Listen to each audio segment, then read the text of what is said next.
Let's be friends. Have you not?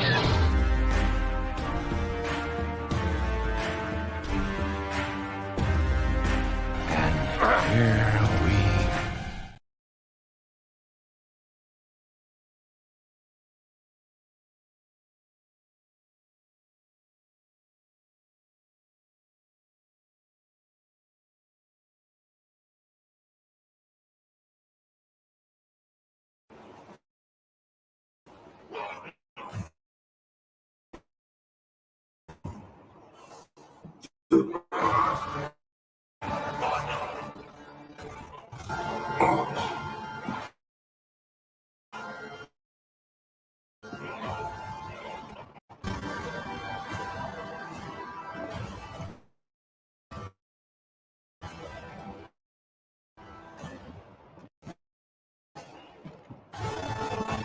dream has become a frightening reality for the users. Great mothers, I salute. Soon we shall all escape this exile thanks to the efforts of Morgan and Ahsoka.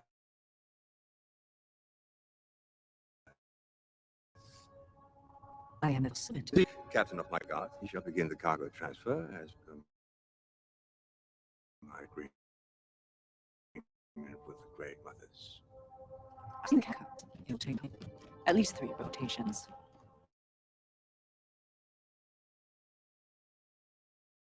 An acceptable time frame. Let's spoke of this. We did not eat. It is a loose thread. Well,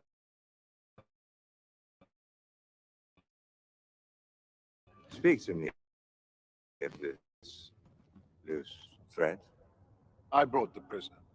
I thought she's some use to us. And you are? Milner Ilinskal, apprentice. Shinhati. Then you must be General Balin Skull. Of the Jedi Order. No. You would not be the first.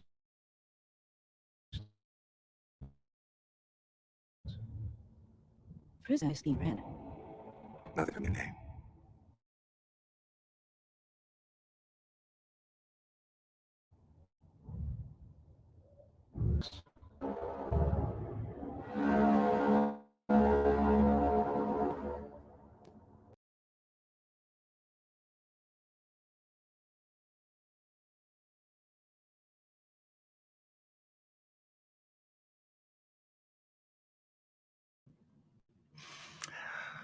What was once just a dream. Good evening, everyone, and welcome back to the Ambassador Wing. Hope you all are having a lovely Thursday evening. And back with you live with a brand new live stream. And tonight, as the thumbnail and the title indicates, tonight we will be discussing Ahsoka and asking several questions, but one of the most pertinent ones: did it live up to my expectations? Well, to start off, I will say I have watched this scene both in context of the series, because I did finally have an opportunity to sit down and watch Ahsoka from start to finish just recently, and I've watched that scene several times since the episode dropped. At least in part, in terms of our live action introduction to Grand Admiral Thrawn, yes, it lived up to expectations. So I do want to say hello to everybody that's watching out there, whether you're watching on YouTube or Twitter. Hope y'all are having a great night. Do want to say hello to the chat. Polyhedral Paradise, Mr. Jason Bree Presson. Jason, it has been a while. Good to see you, buddy. Appreciate you stopping in this evening. I will be dropping the link here in a little bit for anyone that wants to join the discussion. But for the first little bit of this stream tonight, it's going to be just me. So, but I will open the door for y'all here in a little bit. Most of you probably recall, some of you may not, I did a stream not too long ago talking about my reservations, my frustrations, my at times anger with current Lucasfilm leadership and their creative decisions. You can revisit that stream. It is still up. It is still public. And you might be asking yourself, Ambassador, are you being a bit of a hypocrite here? No, because I stand by all those statements. But that does not mean that I will not give a show or a film a chance to either impress me or disappoint me. Am I necessarily thrilled with how they are using Grand Admiral Thrawn in this context as a bridge to the sequel trilogy? Not necessarily, because, well, most of you all know how I feel about the sequel trilogy. I am by no means a fan of it. But I am not going to simply just cast aside or ignore or disregard the efforts of those who have worked on these shows over the last several years. I call balls, I call strikes, I call what's good, and I call what's bad. And over the next hour or so or more, we are going to discuss Ahsoka and how I feel about the show, both on its own, how it fits in the broader context, and give others, obviously, an opportunity to share their opinions as well. But like I said, for now, it's just me. Most of you know that I was looking forward to Ahsoka. I didn't say a whole lot on social media, obviously, in terms of my expectations for the show. I was simply waiting for it to be released. I don't do speculation. I talk about what has happened, what has occurred. Most of y'all know this as well. I knew of the character of Ahsoka Tano. Obviously, all of us who are part of the Star Wars fandom do. I like the character. I am not the biggest fan of the character. I'm not like a Ahsoka mega fan, but I'm not by any means a derider of her either. I think she can and has been a well-written and well-performed character, whether in animation or live action. I think Rosario Dawson being brought in as the live-action face for Ahsoka was a good move because Rosario Dawson is a very talented actress. The idea of a show focused primarily around Ahsoka and the people connected to her, obviously a lot of people know that this is essentially a live-action season 5 of the animated series Rebels. I watched Rebels. For the most part, I enjoyed it. There were some parts I didn't particularly care for. There were parts I cared for more so.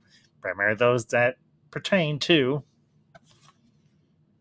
this guy right here, Grand Admiral Thrawn. And yes, I have this one, and I have this one. So I have my Thrawns, and I'm a very happy collector. All of you know I collect Star Wars merchandise and so on. But I'm putting aside the fan and looking at this in a more balanced way. Let's put it that way. Ahsoka as the focus for a series had potential. I say this from the outset in the rare instances when I discussed my thoughts on the show.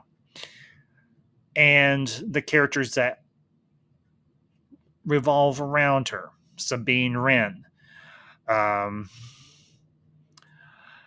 Syndulla, Jason Syndulla. Obviously, we had Kanan Jarrus, although his character died in the animated series of Rebels. Had Zeb. Granted, we did not see Zeb in this particular series or anything. He made his live action appearance in season 3 of The Mandalorian.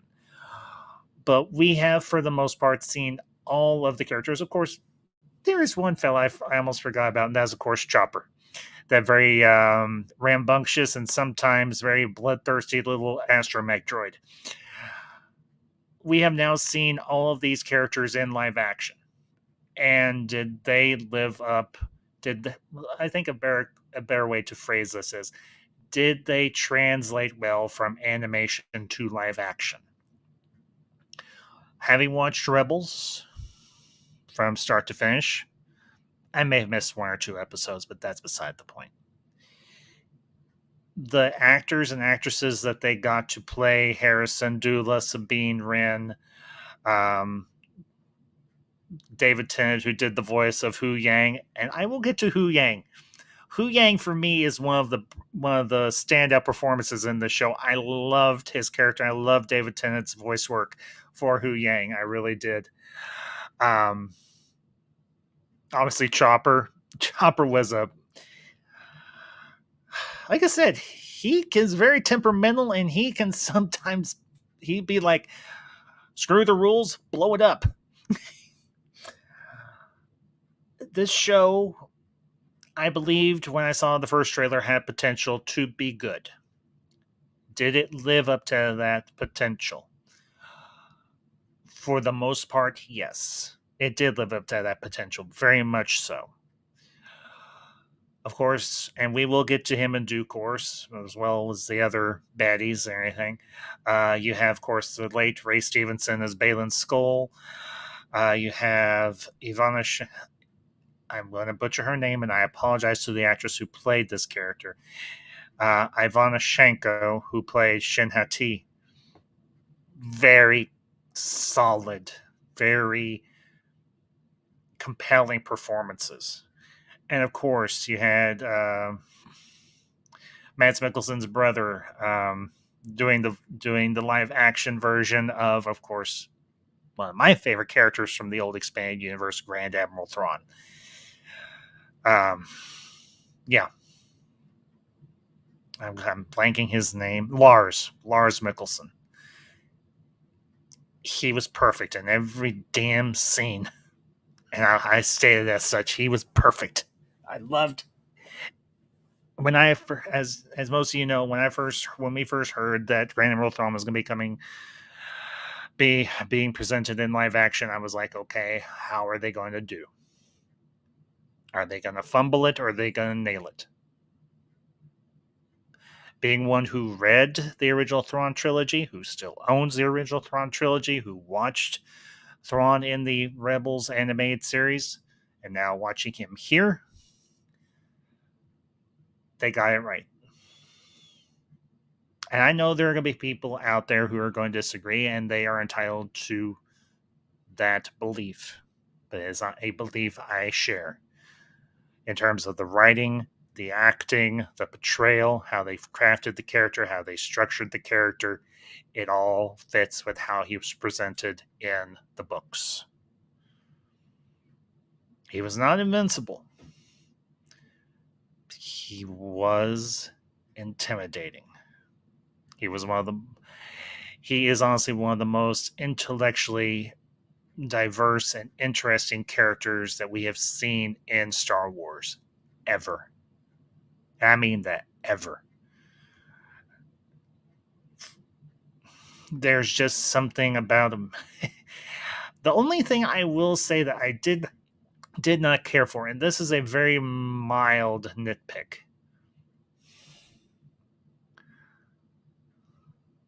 Yes, Jason, yes, he was. He was a great mind. The only thing I did not care for in the redesign for Thrawn is the fact that they changed his eyes. I always found it more interesting that you could not read his intentions or his feelings through his eyes because his eyes were solid red, as are all Chiss's. They gave Thrawn pupils. A minor, very minor nitpick. I did not care for it, but it's something I can live with. Because I think maybe for one, they wanted people to be able to maybe connect with him a little bit better. And I'm not saying that's a bad thing. We all are always attracted to the villains. Not to say that we aren't attracted to the good guys as well, because we are. But it's always the bad guys that really catch us. It's true for me. But in terms of Ahsoka itself, the story, very straightforward. The structure of the show itself, I very much enjoyed. It did not feel, and I've talked with a few friends or anything, behind the scenes and on social media and everything on Ahsoka. This did not feel like maybe more so the second season than the first season of The Mandalorian, where it felt like a fetch quest from a video game. This felt like a journey. It felt like a crafted narrative that you were engaged in and that you were watching. And we were reconnecting with all these characters that we may or may not have known of from Rebels. Of course, we had a few familiar faces here and there. We had a cameo appearance by C-3PO, obviously. We had a couple of scenes with Genevieve O'Reilly as Mon Mothma, now Supreme Chancellor Mon Mothma of the Galactic Republic. And I'll get to my thoughts on the Galactic Republic here in a little bit as well, because I've got some thoughts on the Galactic Republic. I'm not going to lie, or the New Republic. We got introduced to some characters that... Okay, one character in particular that I just wanted to reach through the screen and absolutely throttle, and that was Senator Xenoi. A more pompous, overbearing, arrogant, fence-sitting little twit you will never meet than Senator Xenoi.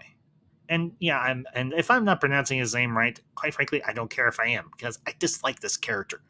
Y'all probably know which character I'm talking about. He was the one guy who was just always the doubter, and he's like, "Oh, the Empire's not returning, and we've completely secured the Republic." And I'm thinking to myself, you sound like a damn Imperial agent. You sound like an inside man. And for all we know, he very well may be. And I think he may be the stand-in for another character that played a similar role in the Thrawn trilogy and also in the new Jedi Order storyline and everything, all the books that took place and everything for that particular storyline.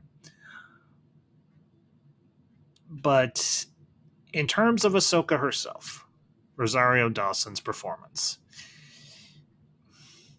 her performance was not bad by any stretch. Granted, we had seen her, and I think we'd had the episode with her in obviously Mandalorian Season 2. We had a brief cameo appearance by her in Book of Boba Fett, and so on. And her performances there were good. Don't misunderstand me. She felt, and this is I think an honest critique, she felt a bit stiff in this role, or at least in this series, in this role. And I don't know exactly why, because this is a character that she's relatively familiar with. It's a character that she has played previously. But for some reason, I'm not exactly sure why, she felt really rigid, really stiff. She didn't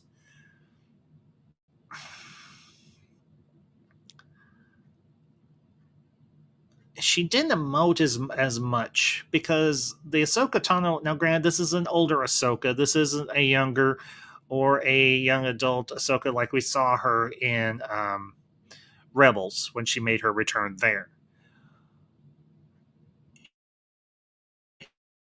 She didn't quite feel herself, if that makes any sense.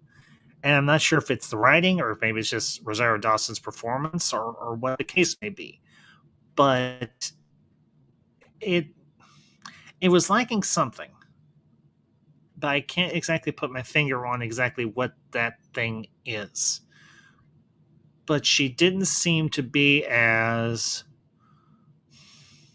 charming, maybe, or maybe as personable as she had in the past. Because when we first meet her in, I think it's like season 2 of Rebels, she's a lot more personable. She's a lot more warm. She's a lot more giving in terms of her emotions and her support, her emotional support for the people around her. Now, I know that she has been on this very single-minded mission trying to stop Thrawn from getting back to the main Star Wars galaxy, and also trying to root out old Imperial agents and so on, and trying to figure out ways, and also trying to figure out a way to get Ezra Bridger home. But Ahsoka in this series, except for a few rare instances, she did not feel herself. Now it could just be me. It could be my own interpretation. It's not that I disliked her in this role by any stretch. I didn't. It's just that she was off. She didn't truly feel like herself, and maybe it was just the passage of years and everything that she's had to live through. Maybe it's because of her and Sabine Wren having a falling out and everything. Wherever the case is, Ahsoka was in some ways the weak link in this show. And that's a shame because she's the main character. If you can't with her, then something's seriously wrong.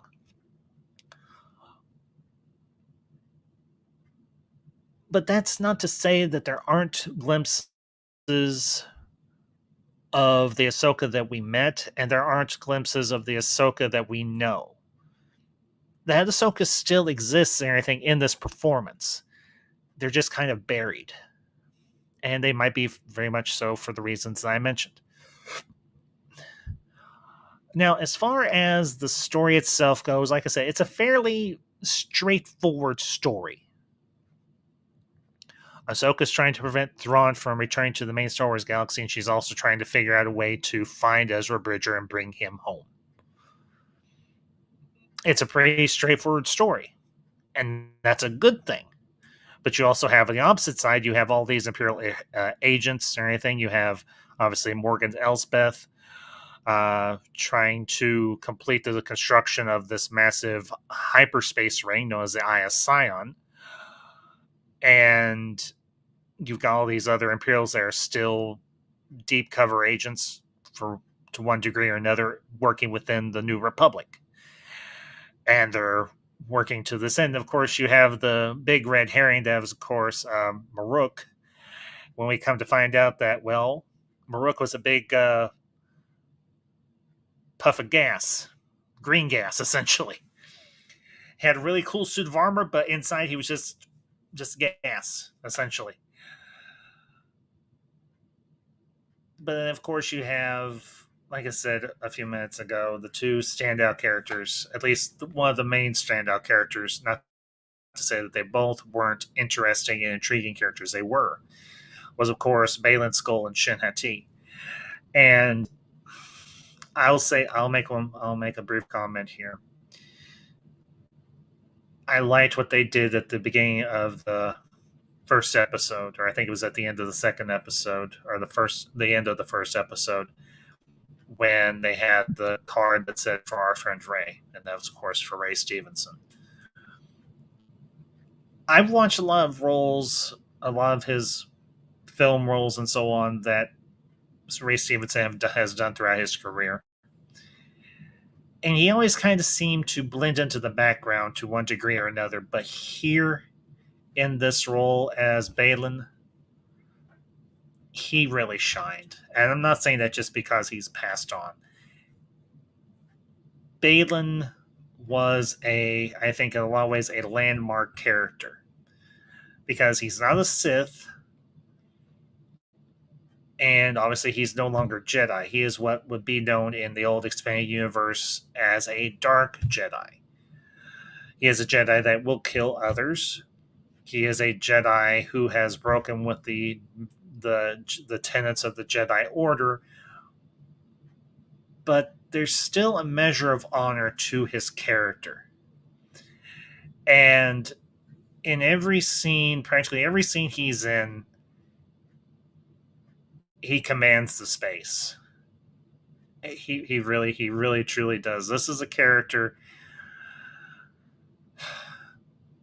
I don't know how they'll do it, if they intend on doing it, but he's going to be very hard to recast if they decide to bring him back or do a season 2 of Ahsoka, because potentially they could, and I'll get into some of my thoughts on that in a little while. But Ray Stevens as Baylan Skoll, this is a character, he almost has, he doesn't have a lot of screen time. Because I've done the math. And he's maybe, in the totality of the entire series, all 8 episodes of Ahsoka,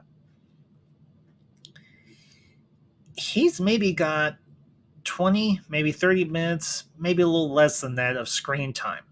And yet, in every scene that he's in,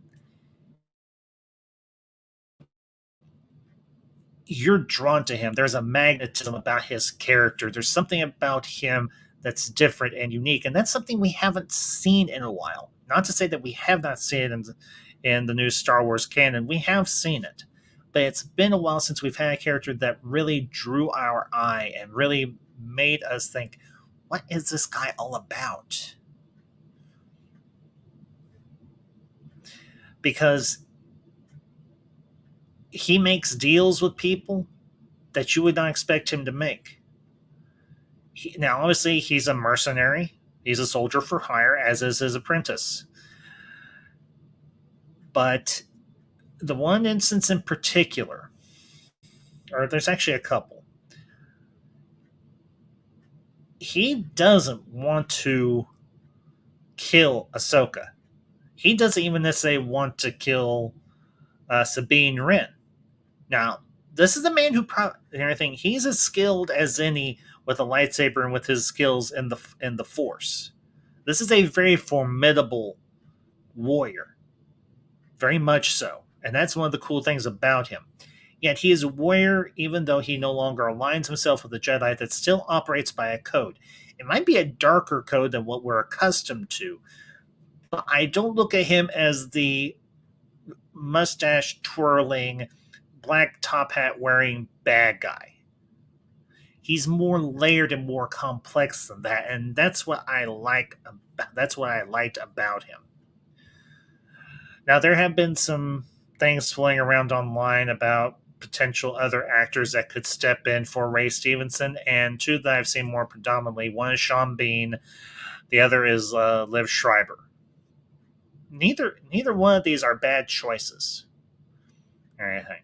If they decide they want to carry on with a season 2 of Ahsoka, or we see Baylan again. Because Baylan is on a mission.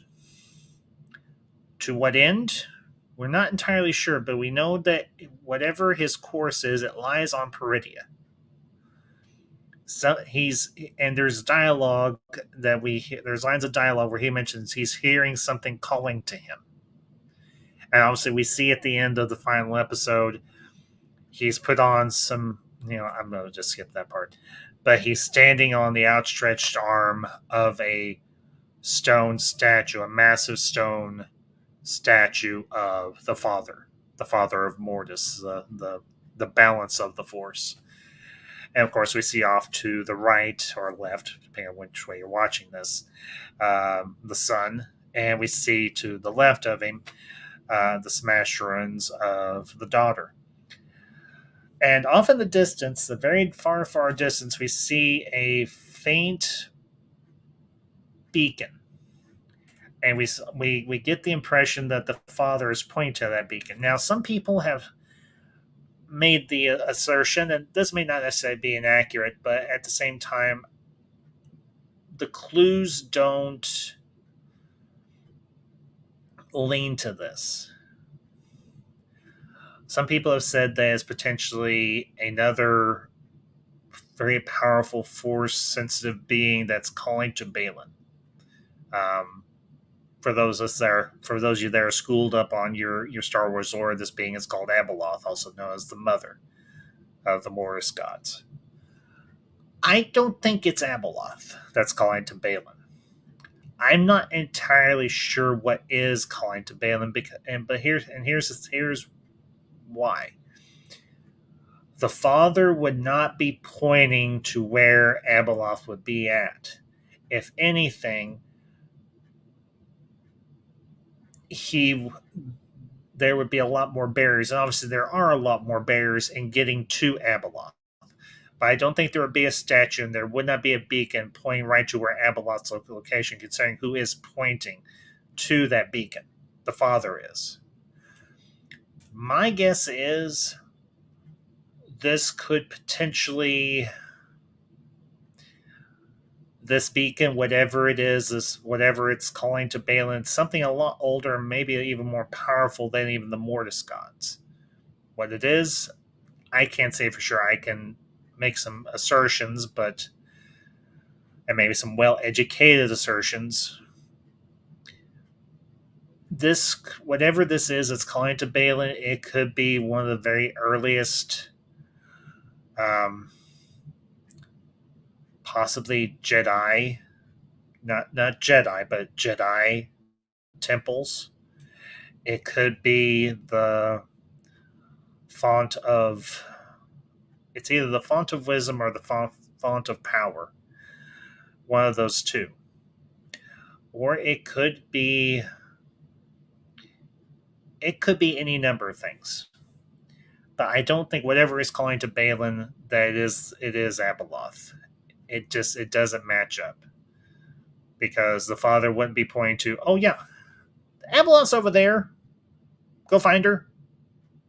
The father would be like, no, you don't want to go that way. You want to go somewhere else. And they definitely wouldn't craft it to where the father has his arm pointed out. Oh yeah, over there is where we've got Abeloth imprisoned. Go there loose. It doesn't, for me, it doesn't match up. The other, and I'll stay on Balin for a few more minutes. The other interesting thing about Balin is this. He makes this deal with Sabine. He promises that no harm will come to her if she gives him the map to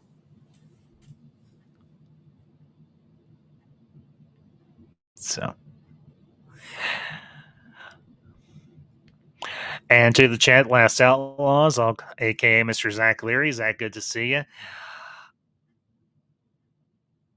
I'm going to respectfully disagree with you, buddy. I thought it was a really good finale.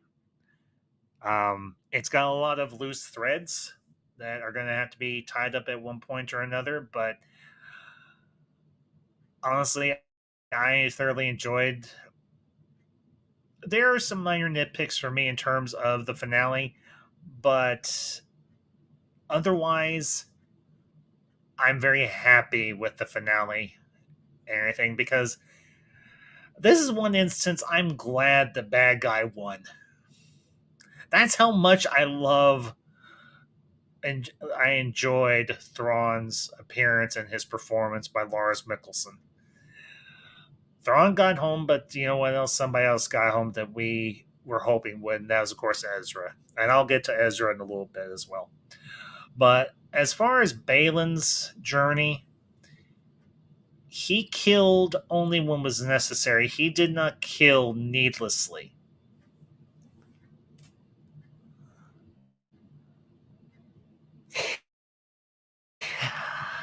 Yeah, and honestly, Zach, here's the thing. I think it built a good tension, to be honest with you. And that's what a good finale should have. It should have tension to it. And honestly, there being, Thrawn was always seemingly 2 or 3 steps ahead of Ahsoka and Ezra and Sabine in the end. And he had to sacrifice some troops, but as he would say, it was a acceptable loss. But I will get to Thrawn in due course, although I've discussed Thrawn a little bit already.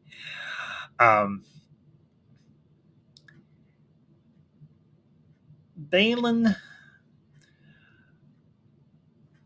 we have not seen like I mentioned before, we have not seen a character like Balin Skull, I don't think, ever necessarily in live action Star Wars, either cinematically or streaming. Either way. And I almost don't want to know more about him, but at the same time I do.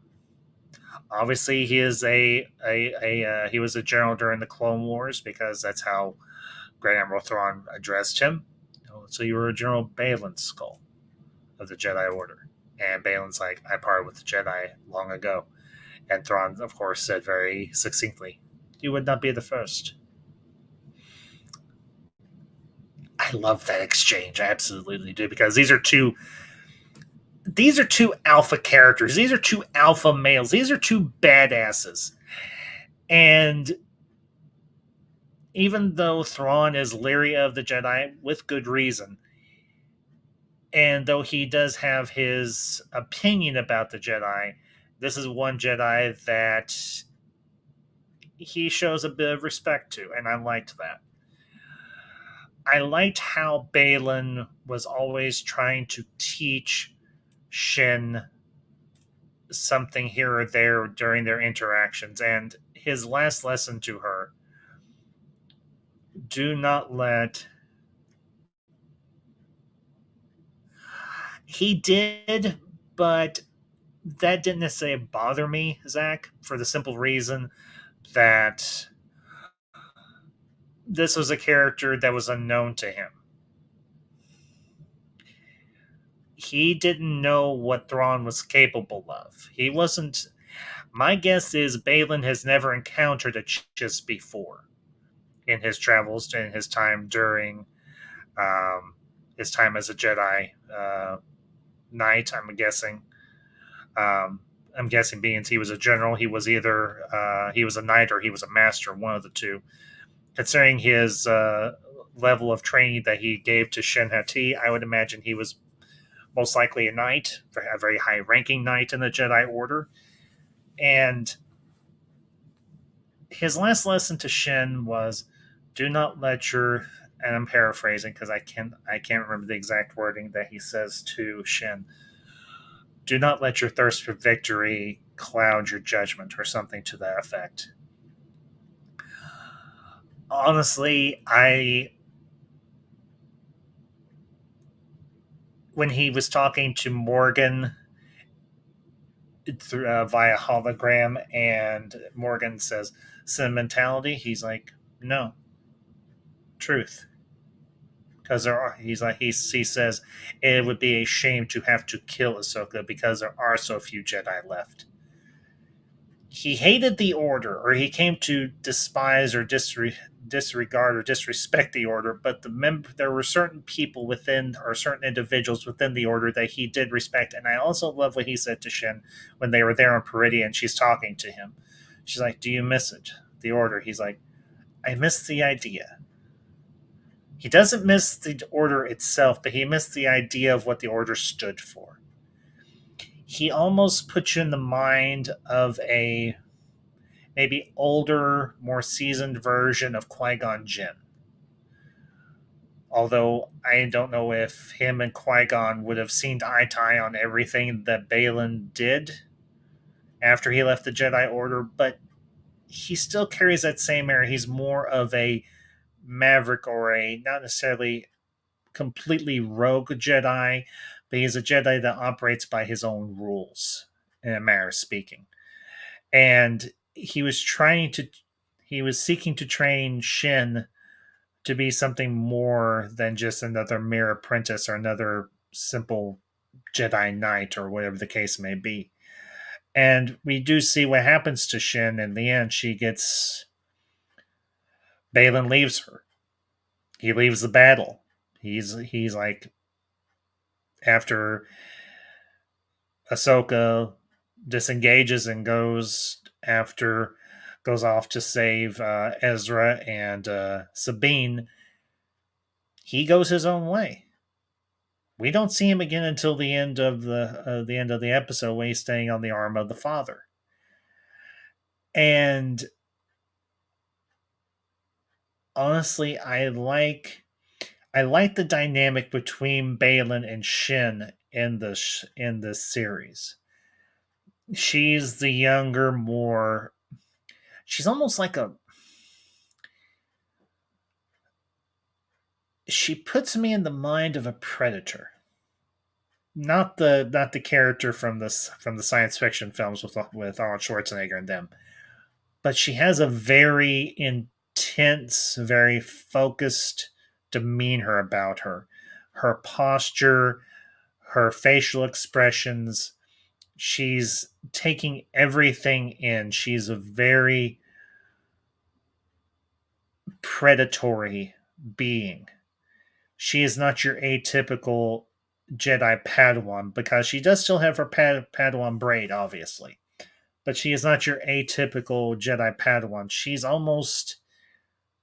on the very edge of being almost like a Sith apprentice. She is that deadly. Because she faces off with Sabine, who granted Sabine, and I'll get to Sabine in a little bit as well.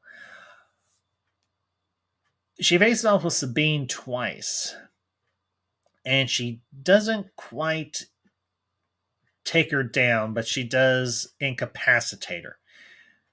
We do see her pilot in a starfighter, and her facial expressions are somewhat reminiscent of Hayden Christensen from Revenge of the Sith in his Jedi Starfighter. And I'll get to the design of those fighters in a little bit, because I saw what they were doing with these designs for these fighters, and I loved it.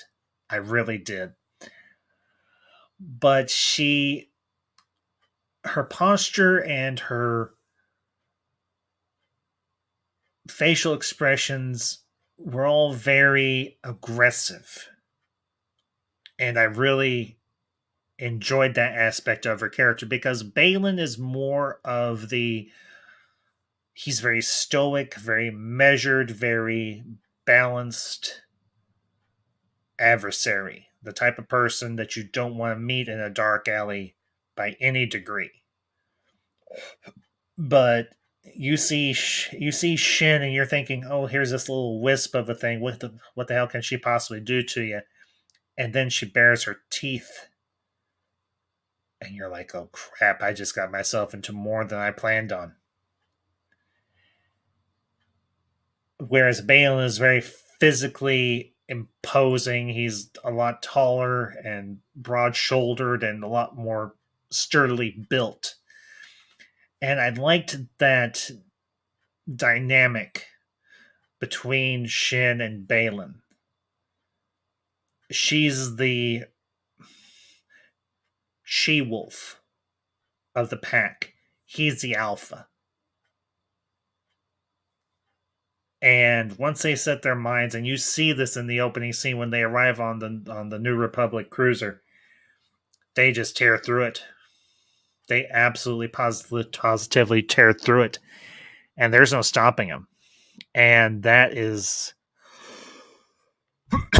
something that opening scene and everything is something, that opening introduction for Shin and Balin is something I absolutely enjoyed.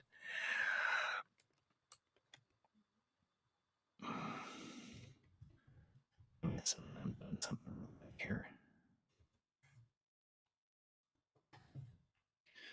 And paste and post. Okay, 1 second. Taking care of one more thing, because I've been talking for a good almost half hour now. Yeah. Okay, here we go. Okay, no, wait.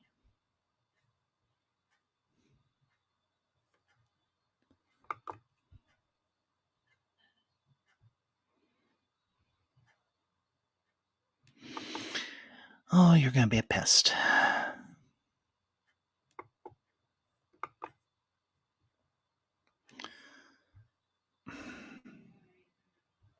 Pete's sakes.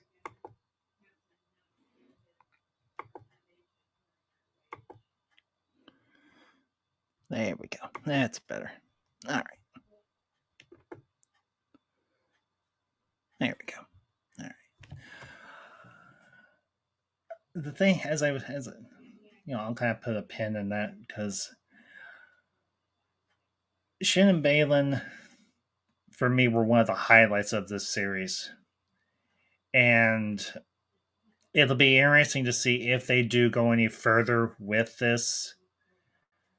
If they recast Balin with one of the actors, or maybe a different actor altogether, because I really want to see where his journey leads him. As for Shin, she goes off to become one of the nomads and everything. She goes back to the nomad camp and everything that lives there on Peridia. So she's kind of where she's going to be from now on. Moving on to, because I'm kind of saving. I'm saving Thrawn for last. I'm saving a couple of characters in particular for last, and then other items. Of course, we had, as I already talked about Ahsoka, we had Sabine Wren, everything a much older Sabine who lived through the Galactic Civil War, who played her part. We have Harrison Dula, played by Mary Elizabeth Winstead, everything as Harrison Dula, and I'm not the biggest fans of these characters, and it's not because I don't like them by any stretch. I do like these characters. I truly, truly do. But I was not as big of a fan as some other people may be. But the thing that I appreciated is they did not stray too far from the characters that they were when we saw them last in Rebels. Obviously, Hera has risen to the rank of general. She's still very much in that rebel. She's still that rebel fighter and everything, that mindset where something needs to be done, you go off and do it. You're not worried about working within a governmental structure. And it gets her in some hot water and everything periodically throughout this series. Mary Elizabeth Winstead is Harrison Dula, and her, the son that her and Kanan Jarrus, or Caleb Doom, whatever name you prefer to call him by, their son Jason. I liked Jason. Grant, he didn't have a whole lot of screen time, but the dynamic between those two characters, I really did enjoy. I'm not going to lie to you all and say I didn't. I like the fact that he is a very gifted, though not fully trained, force user. Obviously, his father was a relatively powerful force user in himself. Kanan Jarrus. Obviously him and Hera, they did their thing, and here comes Jason. And it's an interesting dynamic where you have her bringing Jason along on some of these missions, the less dangerous ones, and you've got other instances where she's like, Chop, keep an eye on him. And I will say, granted, we've already seen this a few times already, but to see the ghost in live action, another really solid translation from animation to live action. Granted, it's still CGI, obviously, and it's still set, obviously, but it was a good translation from the animated series to live action. And to see the ship fully, not just the front end of it or the back end of it, or see it for 10 seconds at the end of that one. I can't even say the name of the movie. I just tasted so much. Episode 9. That's all I'll say. Because I won't go into a rant, but I'm not going to tempt the fates by any stretch. But the thing I like, the things that I appreciate about Hera, her main thing is also twofold.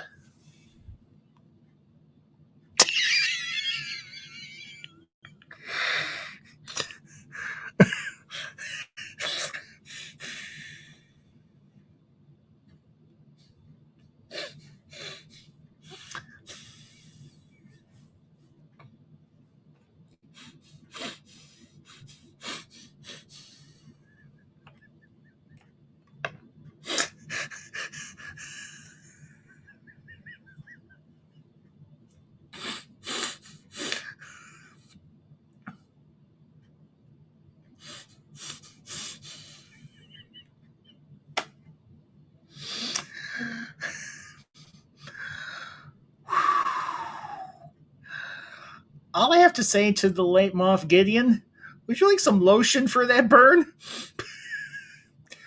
Well, Zach, as I've tried to tell you before, you've only seen Thrawn from the live action series that you've seen him so far, and maybe the compilation of scenes of him from Rebels. You've not, obviously, I know you're not much a reader, but if you have not done so, I still strongly encourage you.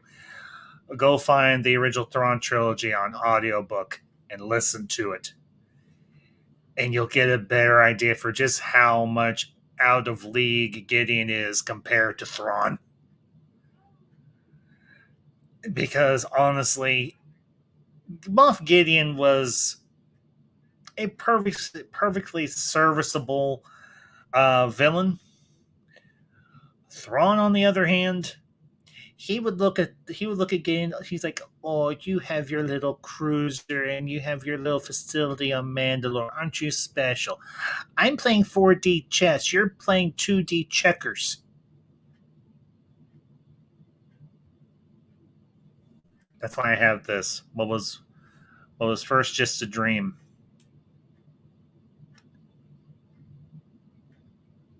And I'll get into a little bit deeper on that dream here in a little bit. But it does, getting to some, Hera was good. Hera was perfect. She was good for this. She was good in the story. The performance by Mary Elizabeth Winstead was solid. She did a good job. She did her role in the story. And I did like what she said to Mon Mothma. She's like, we need to prepare for the worst and hope for the best. Because she knows up close and personal just how intimidating and how crafty and how skilled a tactician and a soldier and a warrior Grand Admiral Thrawn actually is, because she's dealt with him face to face. Mon Mothma hasn't. She only heard whispers here and there about Thrawn. She didn't have to face him down.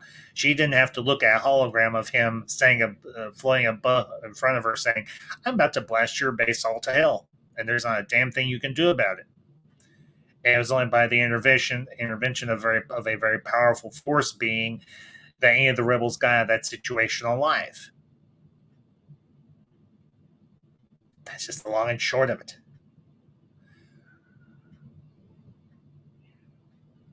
As for Sabine, now Sabine in the Rebels animated series, she was an interesting character because this is I know there are going to be some of my contemporaries out there who are going to say that the characters that claim themselves to be Mandalorian aren't Mandalorians as they're intended to be. I understand that. But I'm not going to call her something else. She is a Mandalorian. Her character is of the Mandalorian culture. It may not be an interpretation that you like, and that's fine, but that doesn't make it invalid. This may not be expanded universe Mandalorians. This may not be Old Republic Mandalorians, but they're still Mandalorian.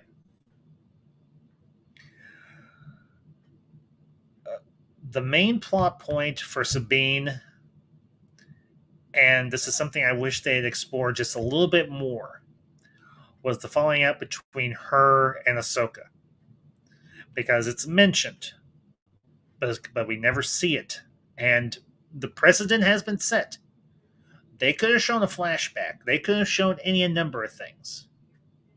But there was a time before this series in the Star Wars timeline where Ahsoka was training Sabine in the ways of the Force. Yeah, well, that's your opinion.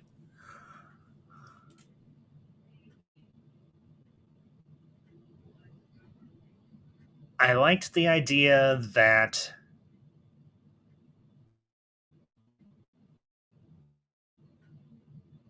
there was a tension and there was a conflict. You're done. I'm not dealing with this crap tonight.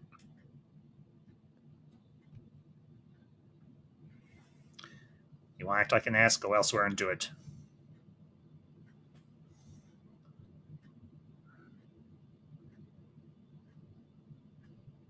I'm not having a bunch of spam in my chat. Not happening.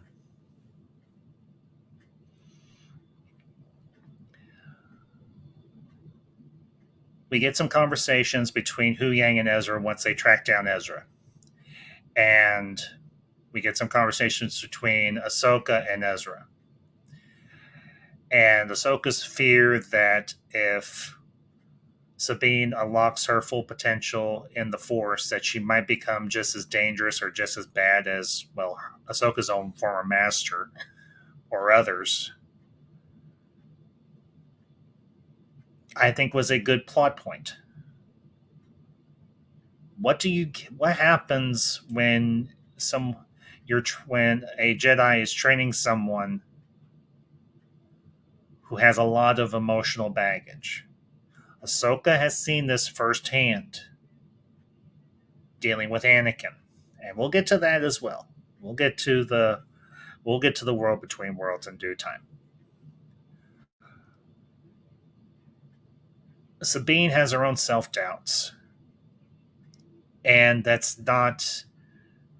I think that is a good plot point for her, a good character point for her, because she's like, I can use a lightsaber as good as anybody because I'm a Mandalorian.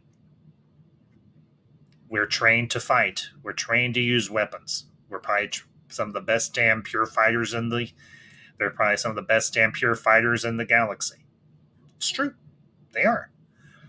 But she's like, I like the one thing that you have, Ahsoka, and that's the Force. And Ahsoka's trying to tell her, the Force lives in all living things. It goes all the way back to what Obi-Wan said to Luke in A New Hope. The Force is an energy field created by all living things. It penetrates, it binds us, it holds the galaxy together. And this series actually presents another interesting dynamic. The fact that the Force exists outside of what we know as the main Star Wars galaxy. The Force is almost a universal dynamic. It isn't just centralized to one galaxy. But Ahsoka is trying to teach Sabine not just how to use a lightsaber, but how to use the Force itself. And Sabine is struggling. I enjoyed that particular part of Sabine's journey. She struggles. She can't even move a little stone cup sitting on a table no more than maybe 10, 15 inches away from her, yet Ahsoka does it effortlessly. And yet, after seeing what Ezra is able to do, and I'll get to Ezra here in a few minutes as well, because Ezra has to be one of the.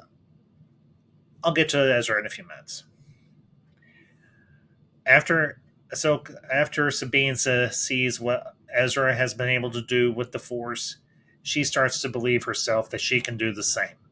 And in the end, she is the one that helps Ezra get home. And she sacrifices her own chance to get back herself so that the one person that she has missed, her, well, to use a term from our own world, her brother from another mother, help him get home. I love that about Sabine's journey.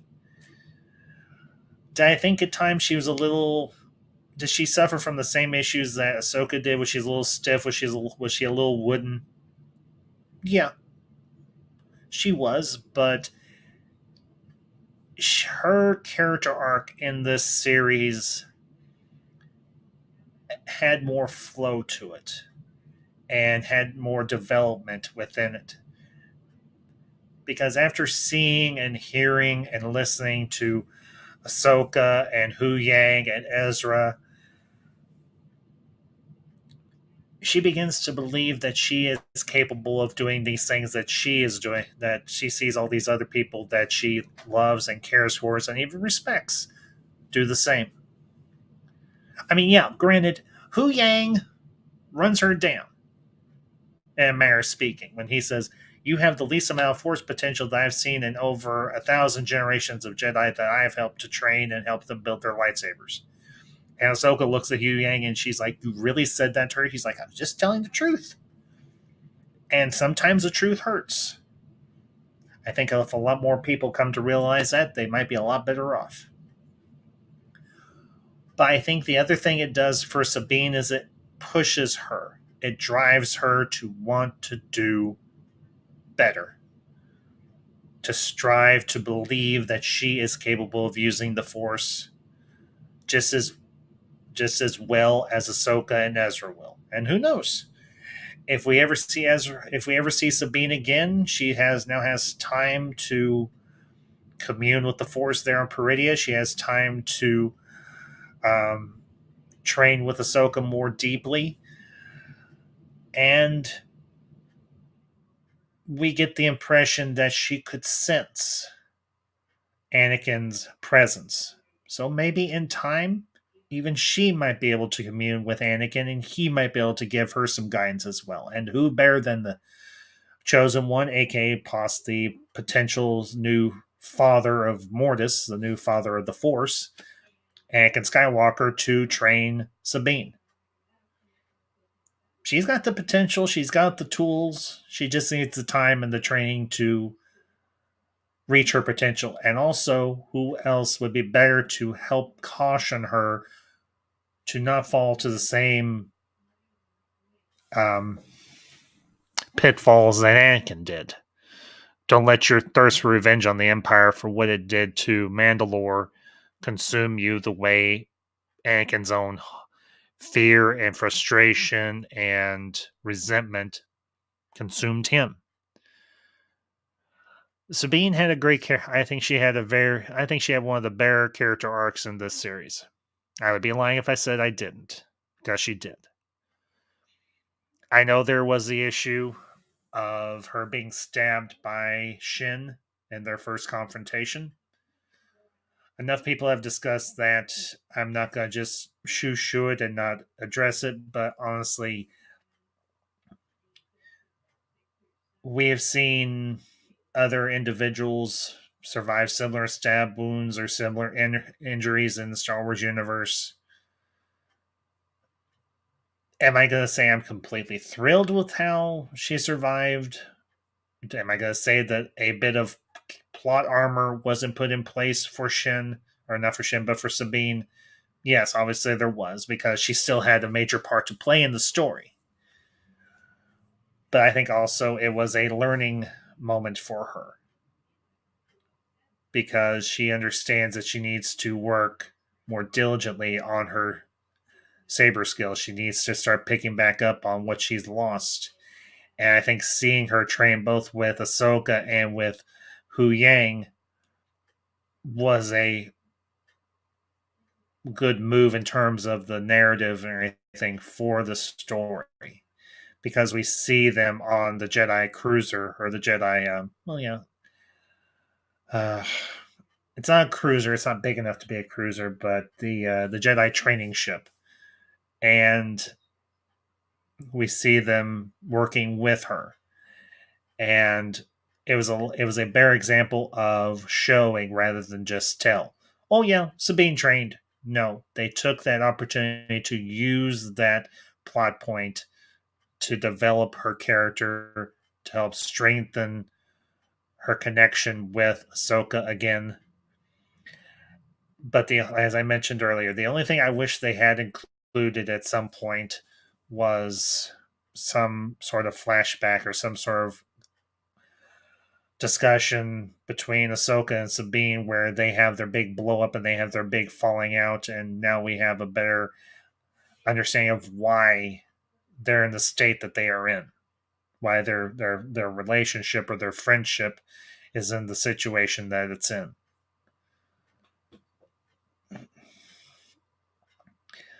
Which brings me, of course, to Ezra.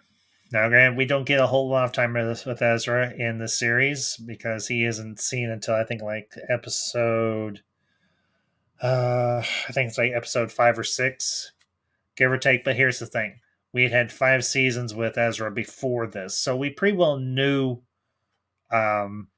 his backstory. We knew where he had been. We knew what had happened to him, and we got enough catch up dialogue with him in the interim to understand what he's been up to. He's been living with the Noti.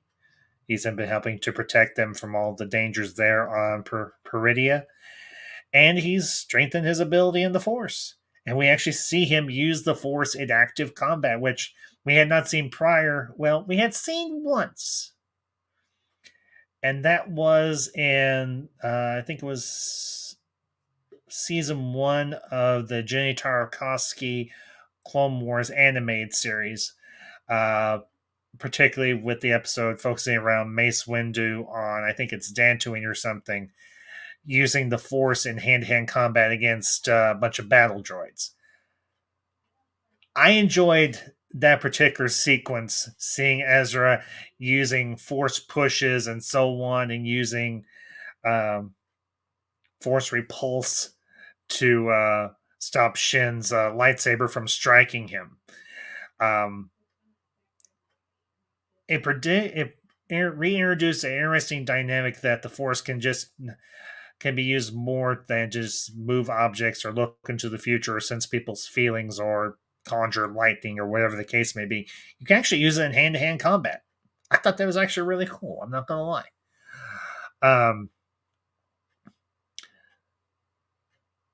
And of course, we get the little bit of dialogue about why hasn't Ezra come to the fortress where Thrawn and the Great Mothers and all his troops are. And he's like, it was just me.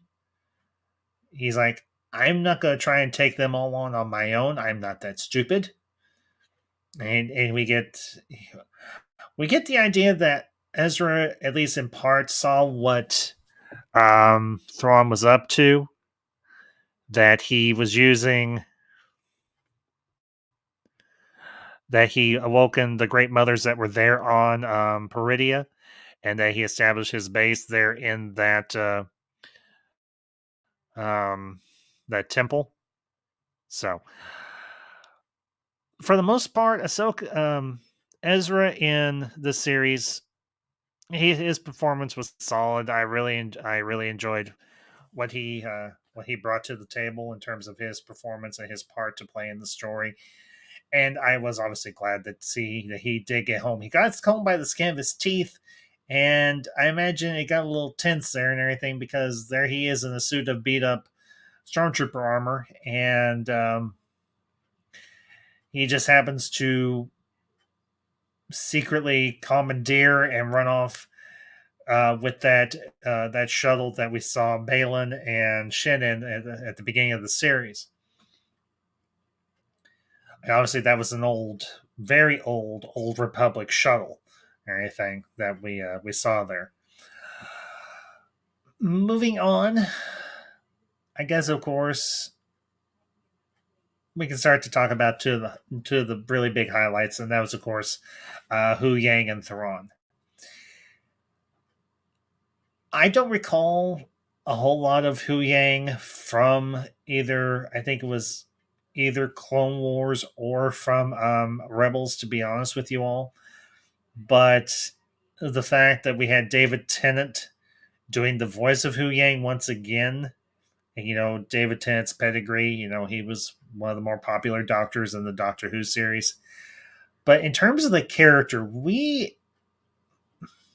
this is a character that's older than practically every other character that we have seen on screen in any of the 6 live action films, or even the one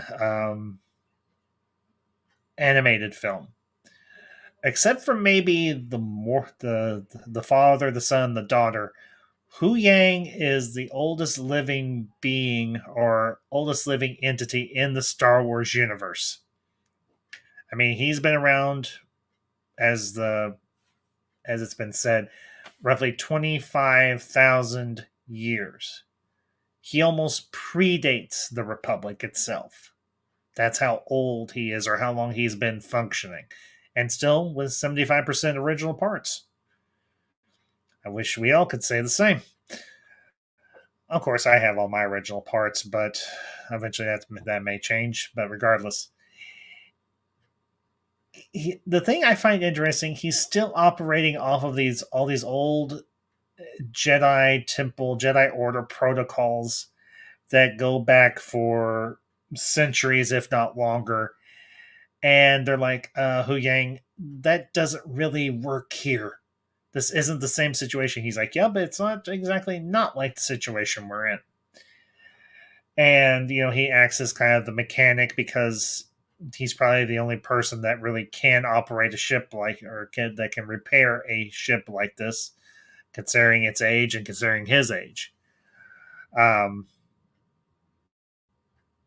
do love the exchange in the episode Far, Far Away, where he does say the line, and yes, my geekier side did geek out just a little bit when he started to tell the tale from History of the Galaxy Parts 1, 2, and 3. And he says, a long time ago in a galaxy far, far away. I won't lie, I got a little bit of a chill. Because I did. I'd be lying if I said I didn't, because I did.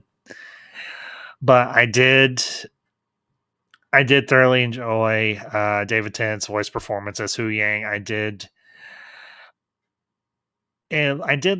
find the design interesting because he seems more advanced than he actually is, but when we find out that he's actually 25,000 years old,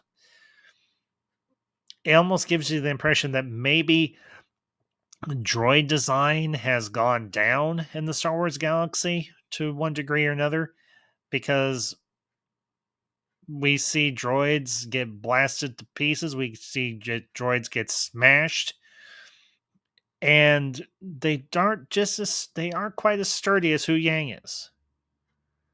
Now, I don't know if maybe that has part into the fact with his function, that being of a teacher and a lightsaber smith. But honestly, I really did enjoy Hu Yang's presence in this series. He provided just a little bit of levity, which was needed, but he also had some very thoughtful moments as well. And that was something I really did enjoy. And I would be lying to you all if I didn't say that if or when I can get my hands on his Black Series figure, I'm going to snatch him up and add him to my collection. Because I am. I'm going to add Hu Yang to my collection.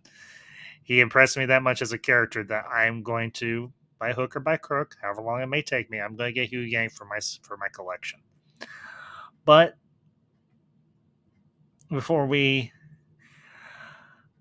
move on to other things, there is one other character, of course, that I have already touched upon, but definitely deserves more time. And that is, of course, the man in blue, Grand Admiral Thrawn.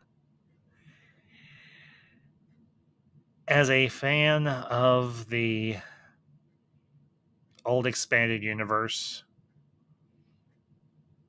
this was a character that I came to have a lot of respect for. This is a character that I put on the same level as Darth Vader in terms as a villain or a antagonist. And honestly, Lars Mikkelsen's performance in live action by no means disappointed me. He was still as calculating, still as analytical, still as intimidating, still as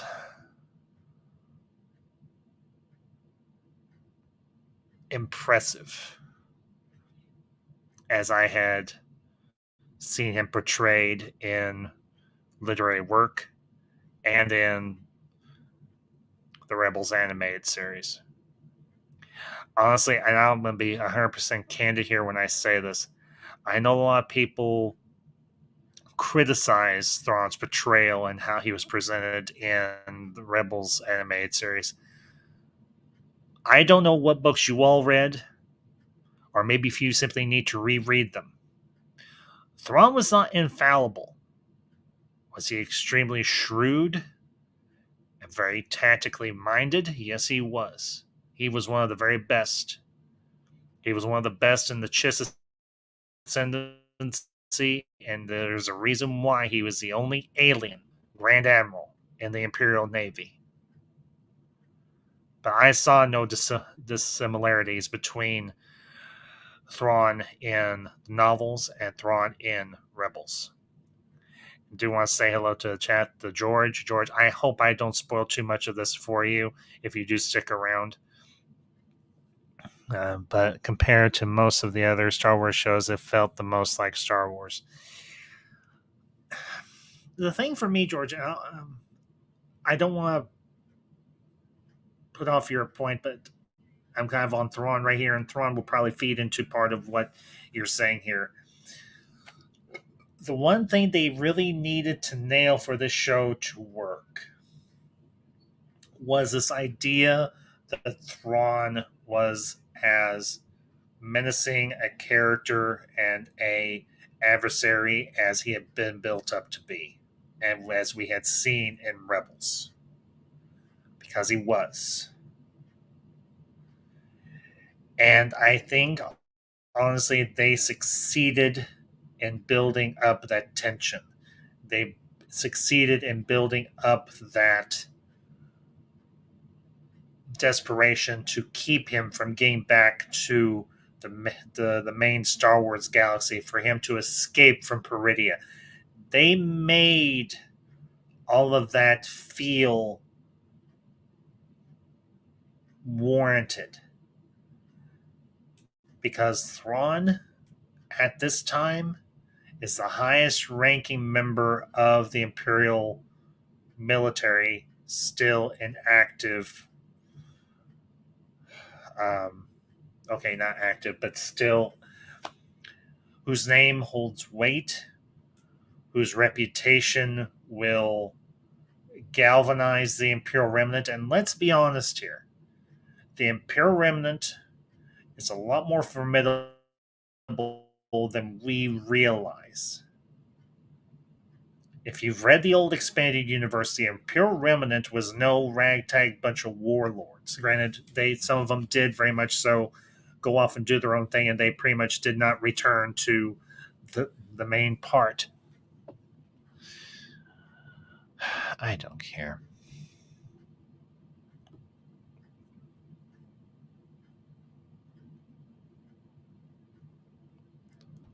I really don't.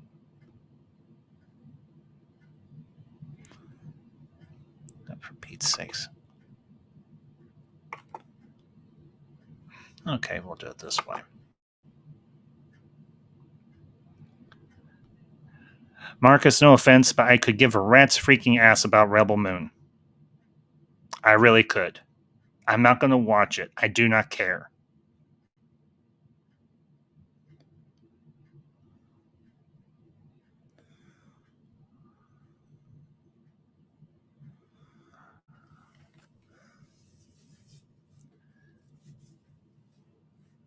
Anyway, as I was saying, Thrawn lived up to my expectations of what I wanted to see in terms of this series. As Zach mentioned earlier, yes, he barely escaped from Peridia, but he did get away. He came up with a game plan to counteract Ahsoka, Sabine, and Ezra, and it worked. So, and I'll bring up your comment here, George, just a second here.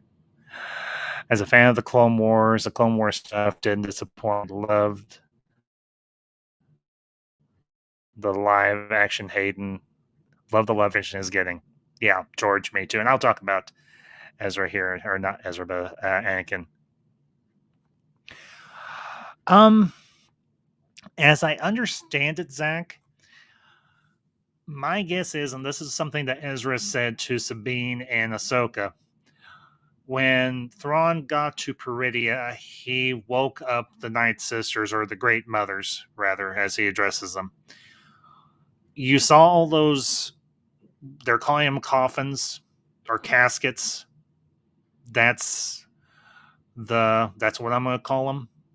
My guess is he made a deal with the Great Mothers to help bolster his own forces and to get them off Peridia and get them back to Dathomir and to help them reestablish their own civilization. Because if you remember, I don't remember which season of Clone Wars, General Grievous goes to Dathomir, pretty much wipes out all of the Night Sisters there. My guess is that those are Night Sisters that are in stasis, or that are dead, that they're going to resurrect, and that they will allow Thrawn to use Dathomir as a base of operations until he can get on his own 2 feet again. My guess is it's kind of a deal based on mutual survival. Now, we do see that Thrawn does show the Great Mothers a great deal of respect, and I don't think that's unwarranted. I don't think he's playing them, because I think he realizes just how powerful they are. He doesn't fully understand their powers, the Night Sisters' magic and so on, just as he doesn't fully understand the Force. But my guess is it was a deal based on mutual survival. Maybe he did them a good turn, and now they're doing a good turn for him, and vice versa. It just goes that way. So, I will say, one other thing I'll say about Thrawn, as I showed the clip of his reintroduction in live action at the start of the stream this evening, I have watched that scene now in context with the series, and I've watched that scene numerous times now, and it still gives me chills. And I come back to why. Why does this character, more so than Darth Vader, who, though granted, I will always love the character of Darth Vader as a fan, both of Star Wars and of cinema in general, why is Thrawn so intriguing? For one thing, his design is cool. The design of the Chiss people is just inherently cool. This is a race of aliens that have entirely blue skin, red eyes, and completely pitch black hair. Maybe it's the combination of his design and the suit. That all white Grand Admiral suit with his badge of office or badge of station, or badge of rank. That would be the right term. Badge of rank. Maybe it's his voice. Maybe it's Lars Mikkelsen's voice, or anything in his delivery of the dialogue. Maybe it's all of it. But Thrawn is one of those characters that, especially as a Star Wars fan, that we have always wondered, would he translate from the books to either animation or live action well? And I will say, in terms of, as well as for as many times as I've read the Thrawn trilogy, and I've read it extensively, numerous times over, and now watching both his portrayal in Rebels and now here, Thrawn was near pitch perfect. Zach, the link's up there. If you want to join in, I'm not going to tell you can't.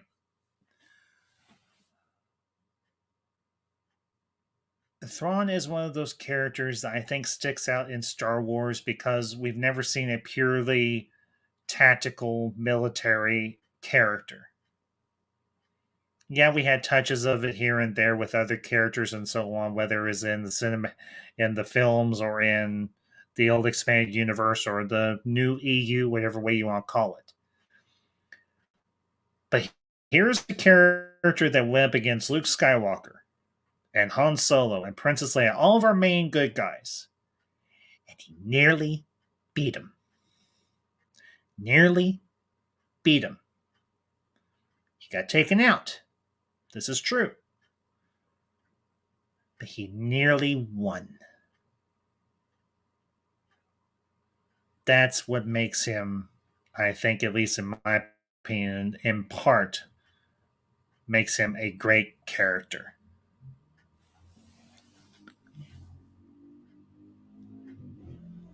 So, and to the chat, Ferris of Ferris Geeks World, it's good to see you, buddy, as always. And I'll pop your comment up here. The series to me is like Dave Filoni's live action adaptation of his Clone Wars and Rebels, and it's fantastic in every way.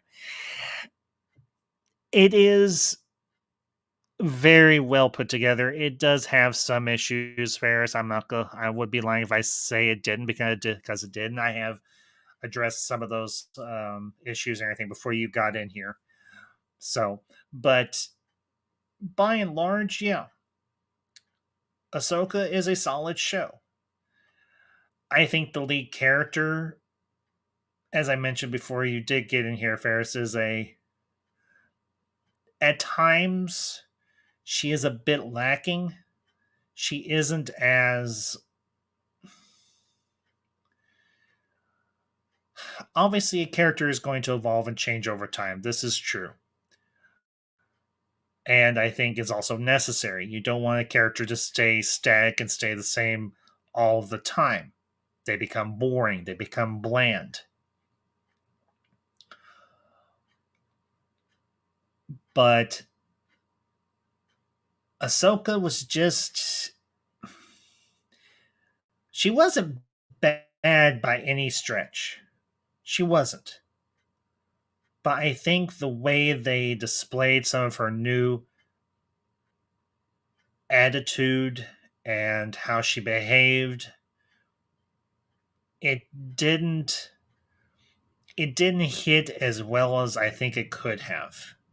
So, but one little final thing on Thrawn.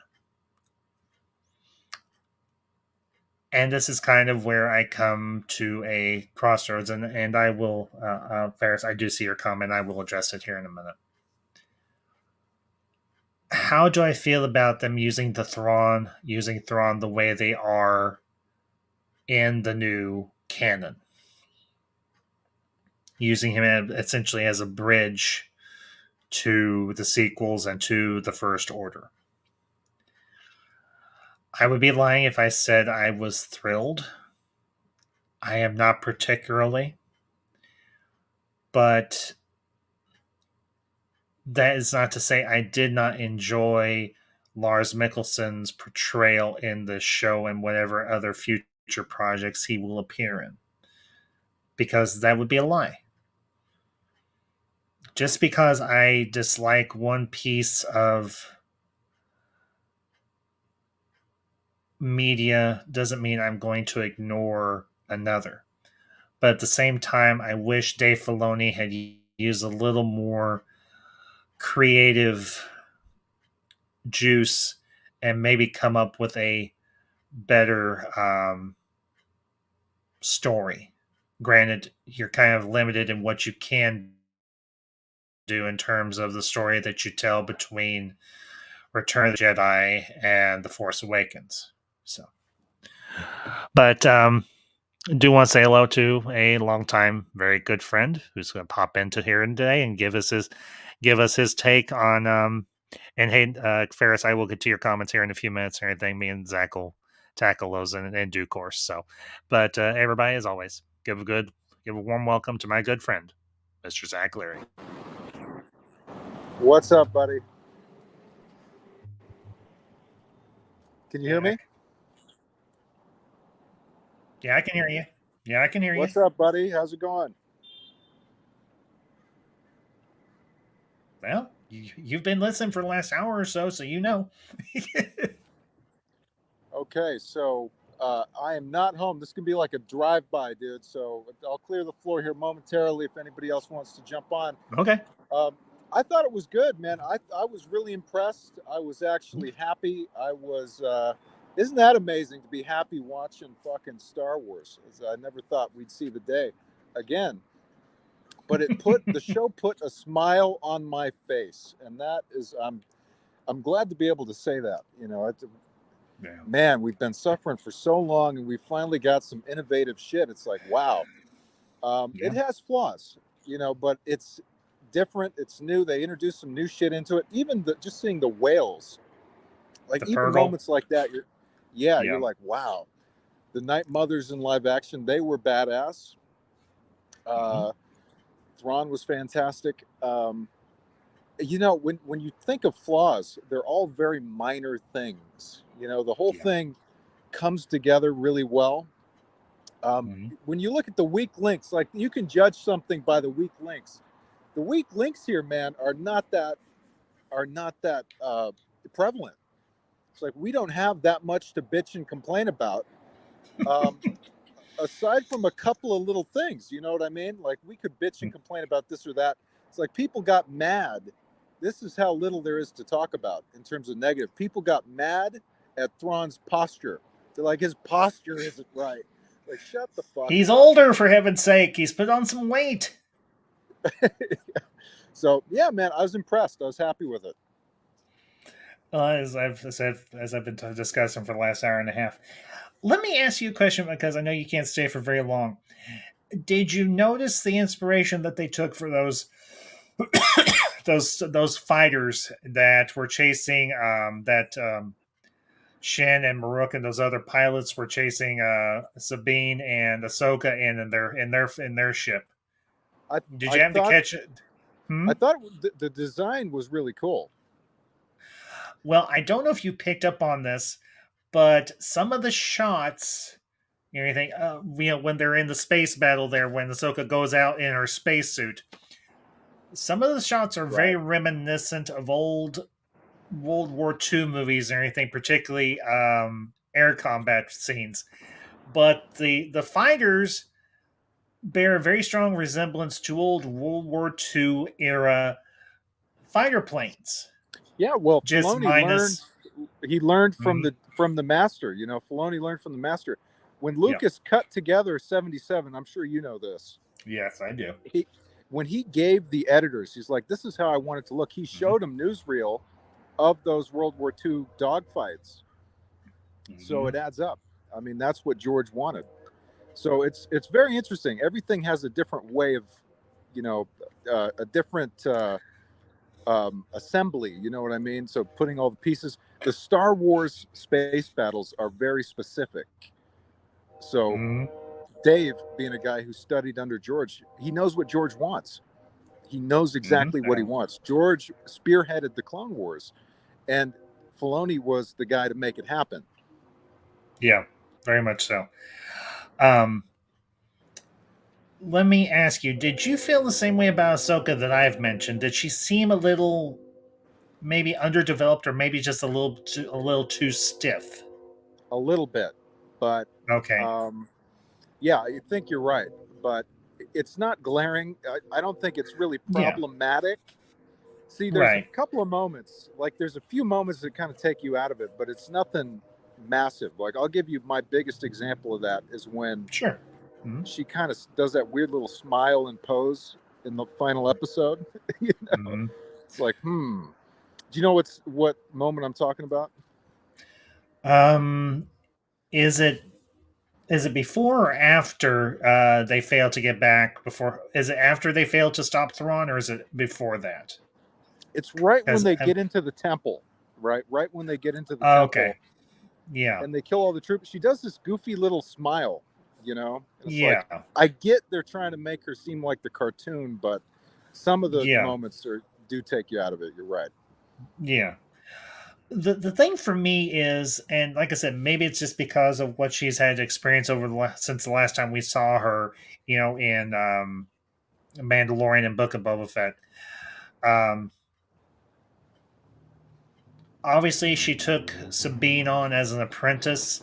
This is one of the minor nitpicks I had as well. We didn't really get, except for maybe some lines of exposition, Now, this is just me. You may disagree, but I would have liked to see maybe a brief flashback or something, or maybe see a maybe a flashback that was cut up and we saw periodically that showed the falling out between Ahsoka and Sabine, and maybe went into more detail about why Ahsoka was hesitant to train why Ahsoka was hesitant to train Sabine because she was afraid she was going to turn into another Anakin. Yeah, I agree. I mean, you could have done that with flashbacks, or you could have done it with dialogue. It's not something Well, they they did prioritize. dialogue. They did with dialogue, but they didn't. I don't feel like they. I feel like I myself didn't feel like we got enough. Now, like I said, that's No, maybe just we did me. not. I don't even know. Okay. There's no moment, right? Is there a moment like a? No, Well, do you know what I mean? Like, is there if I remember correctly, something she did, Mhm. like a major thing major mistake she made? I can't think of it. I don't think so. It's not a mistake per se, but the thing I think it was a series of dialogue between Hu Yang and Ezra. And Hu Yang tells Ezra that because of all the anger and resentment that Sabine had about what the Empire did to Mandalore, that Ahsoka was afraid that if she trained Sabine to her full potential, she could potentially turn into another Vader or another Yeah, but Anakin you gotta have supporting stuff to go along with that. You yeah, know, I agree.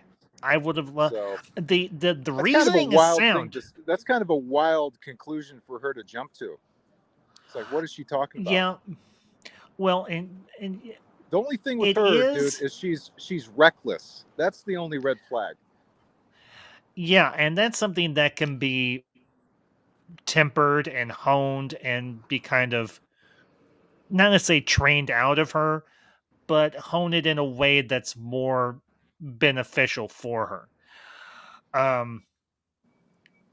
That for me was the one big thing because we never beyond some lines of dialogue we never really got to see it. It was an example of tell instead of show, where Exactly. up until Yeah. that point they were doing a good job of showing rather than just telling. Well, So if it's vague, you got to give us some there to it. I think you make a good point, but again, it doesn't necessarily hinder the show. It doesn't necessarily hinder what's going on. It's mhm. just a missing element of Well, complexity that could have been there and could have made it better. But I don't know if it necessarily takes away from it. I wanted to shout out um, Ray, dude. mhm. What a spectacular fucking actor that guy is, huh? Ray. Ray Stevenson, Oh, Ray Balin, Stevenson. Ray Stevenson. Yes, of course. Yeah. Sorry, I blanked there for a second. Sorry. spectacular, man. I mean, unbelievable. That dude stole every fucking scene he was in. He was phenomenal. Um, really, really good. I mean, a very unique performance, man. We've never seen a character like that in this universe. He crushed it. He crushed it. He And did, and I've gone over that and everything, but yeah, I like can't say I. Mhm. even when Ahsoka gets the jump on him, and she goes, "Are you disappointed to Mhm. see me?" And he goes, "No." It's like, I love this guy. He reminds me, um, he reminds me a little bit of Qui-Gon Jinn, just a little, Mm-hmm. because they both seem to have that same. They have that similar attitude. They seem to have that similar, very commanding presence. They were both, Yeah. granted, both. Although Qui-Gon was still a part of the Order, and he was still a bit of a what they called a maverick or a somewhat more roguish Jedi Knight. Balin, he came to that path after seeing what happened to the Republic and to the Jedi Order. I don't think he was an evil guy, though. That's the interesting No, part. I don't see. I don't. Is he? I think he's more of a. I'd say he's more of a rogue. Kind of the same capacity that Han Solo was originally designed as a rogue. Right. He's definitely not a Sith Lord. I mean, No, he's not. the proper term in terms of Star Wars, him and Shin would be regarded as dark Jedi. They are not Sith, but they are Jedi that have gone over to the dark side, but they're not wholly evil. Yeah. Well, it's another new They thing. don't follow. It's another new Well, thing yeah, that the show brings to it. yeah, because we've not seen Jedi in that vein before, ever. Right. Well, They've they're also kind of like Sith. They're kind of like Sith, but the no major difference. because Well, the major difference. He actually. So we've seen all these interactions with the Sith previously. Palpatine didn't give a fuck about anybody. The Sith don't give a fuck. They'll kill you. They'll kill each other. They don't care. yeah, Balin actually cares about his apprentice. yes. They have, and I discussed this and everything before you got in here, Zach. Their dynamic is very different from what we are accustomed to in terms of what we've seen with even Sith or other Dark Jedi. We've never really seen Dark Jedi in live action or even in animation. The only place we've seen Dark Jedi, granted they were more on the more deranged or crazy end, was the Jedi, the cloned Jedi Master Jorah Sobayoth from the Thrawn trilogy. I've heard of him. He was not a Sith by any stretch. He was what would be regarded as a dark Well, Jedi. didn't they think that he was going to play him initially? I think that was a rumor. Oh, Ray Stevenson was going to play Yeah. Joris. Yep. I don't remember hearing any rumors in regards to that. Yeah, By I any think means. there was. Yeah. So no, they always mentioned. Now there might have been somewhere out there on the fringes of. Well, I'm saying like before we got a trailer. I'm saying like the initial reports. People were, you know how it is, Star Wars speculation, man. Somebody must have made something I saw or something. But anyways, man, I gotta get going here. But hey, take it easy, man. Have a good stream. You too. Good to talk to you, Zach, as always. So thanks. Take care, man. Bye. You too. Bye. So, anyway, I'll get back. Let me get back in here into the chat to the more, well, I'll say this diplomatically, intelligent comments rather than just spewing a bunch of rhetoric. So, I'll bring up your comment here and everything, Ferris. Seeing Hayden Christensen return as Anakin and putting him in his clone armor was glorious to watch. Lars Mikkelsen's return as Thrawn in live action was fantastic. And I'll actually I'll dig a little bit. That's the one thing I haven't really discussed was Hayden Christensen, his appearance in the episode where we seemingly think that Ahsoka has died and she actually is in the world between worlds. It was an interesting lesson, but it was a very succinct one. Live or die. Either be what you are or be the soldier that you need to be. And I think it was a lesson that Ahsoka needed to learn. And when he says, "I'm here to complete your training," she's like, "I'm a little old," and he's like, "You're never too old to learn." Here's the thing. I never disliked Hayden Christensen's performance as Anakin in the prequel films. Was the dialogue a little cringeworthy? Yes, but that was not his fault. That was George's. But the blame where it belongs. You can only do so much with cringeworthy dialogue. Let's see. But honestly, everybody has seen that scene probably a dozen times over now. But when he says to her, when he's like, "You still aren't learning. You can't just be a passive individual. You have to be a soldier now." You can't be a Jedi. You obviously, the Jedi are no more. You said yourself, you are not a Jedi. You have to be the soldier. You have to be the fighter now. You can't do it. You can't do this any other way. You have to fight. You have to get your hands dirty. You either live with the fact that you have to be a soldier or you die as you are. I loved that whole sequence where we see them in live action Clone Wars, so to speak. And we see him in his old Clone Wars armor. They did a great job with the design and everything. So I'll bring up your other question here, Ferris. So just give me a second.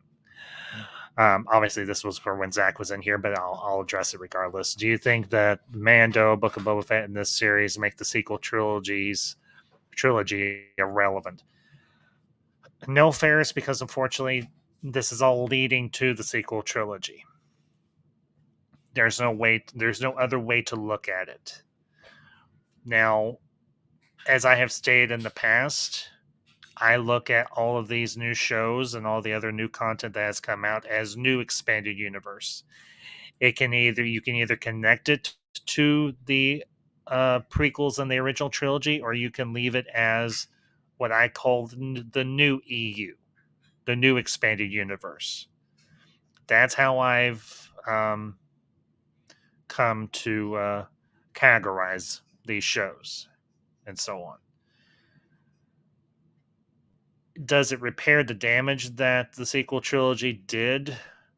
No, because the sequel trilogy still stands. It's not being erased. It's not being retconned. It's not being cast aside. Everything they're putting out now builds to the sequel trilogy. Now, but I will say this. By and large, a lot of the shows that we have gotten in terms of The Mandalorian and Ahsoka, and granted, I know it doesn't take place in the same time period, but I do consider it new expanded universe, Andor, and to varying degrees, Book of Boba Fett. I think these shows have been better than the sequel trilogy. But the thing you have to remember is it all is leading there. It's an unpleasant truth, but it is the truth. So, and I'll bring up your comment here, Price.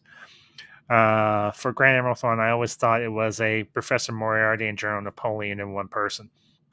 That's not a bad comparison, Price, and everything. I'd say that's a very astute comparison because he does have similar traits. Although the thing you have to remember is when Timothy Zahn was he was asked that question, did he draw inspiration from real world military leaders? Zahn came out and pretty much said, yes, I did draw from real world military leaders like Napoleon, like Alexander the Great, like Julius Caesar, and so on. So, I'll bring up your other comment here, Ferris. 1 second, buddy. Hang on. After watching Ahsoka, it made me wish that Disney and Lucasfilm should have picked him up as a writer for the sequel trilogy. You mean Dave Filoni? In a way, yeah. I can't say I disagree with you. I know a lot of people have issues with Dave Filoni, and they are entitled to their opinion, though I disagree with it, respectfully, depending on how they present their argument.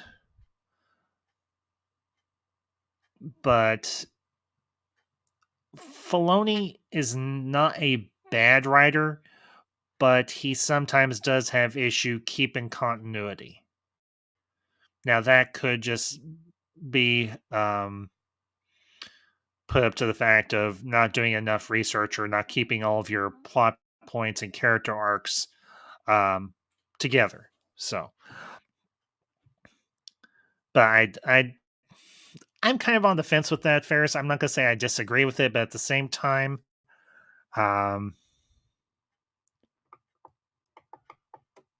let's see. Yeah, and Paris, this is something or not Ferris, but Price, this is something I brought up sadly for me, some of the Ahsoka series is a wholesale overlap of a lot of the Thrawn book trilogy. In some ways, Price, yeah, it is. And that's something I addressed back a few months ago when I did my stream, calling out and holding Lucasfilm's current leadership's feet to the fire when I called them out for their lack of originality and creativity and so on. Now, I will say, to some degrees, they have proven me wrong. Because Ahsoka, as Zach said a few minutes ago, and I'll agree, and I've heard a lot of people say the same thing, it was a breath of fresh air. It was, by and large, except some nitpicky little things here and there, it was a good quality series. Did it have some issues? Yes. I've addressed the majority of those already. But I cannot sit here in good conscience and with any degree of integrity and say that it was complete and utter trash, because it isn't. It was not a bad show. It was by no means a bad series. Did it have issues that plague many shows regardless of the fandom? Sure. Regardless of the universe that they exist in? Sure, it does. But I'm not going to just sit here and crap all over it. Most of you who know me and come to this channel know I don't go that route. I don't just call a show or a movie a piece of crap unless it really is. And believe me, I've watched a few stinkers in my time. I'd be lying if I said that I haven't, because I have. So, let's see. I'll bring up your comment here, Price. For me, seeing Ahsoka, seeing Anakin again is fun and all, but I personally wish it was Luke Skywalker who discovered the world between worlds to see his father. I wouldn't necessarily say I disagree with that, but here's the thing too, Price. We now know that Anakin's Force Ghost can leave the world between worlds, but I think he brought Ahsoka into the world between worlds for a reason, for a purpose. So, but I'm not saying that we may not ever see Luke Skywalker go into the world between worlds, but I imagine there's probably been, at least off screen, we can make the supposition that Luke and Anakin have had conversations face to face. So, but I get your point, and I can't say I disagree with it. Let's see. I'll bring up your other comment here. For me, the whole Ahsoka series, in my view, is a sidetrack to forget about the original Star Wars characters as well. Respectfully, Price, I don't agree with you, bud. I say that respectfully. The original characters still exist. Those characters will never go away. They haven't gone away in 40 years or 50 years. Those characters still exist. These are just new characters that we're being introduced to, or being reintroduced to, if you prefer. So, but to start putting putting a nice big blue and red bow on this stream, I do want to say this. Do I still stand by many of the points I made several months ago when I did that that live stream calling Lucasfilm to task? Yes, I do. But I am big enough and I am mature enough to say that in this instance, in terms of Ahsoka itself standing on its own 2 feet as a show, as a series,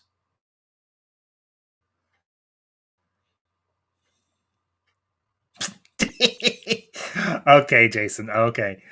Blue and green bow, fine. Ahsoka did not disappoint. And to come back to my original question,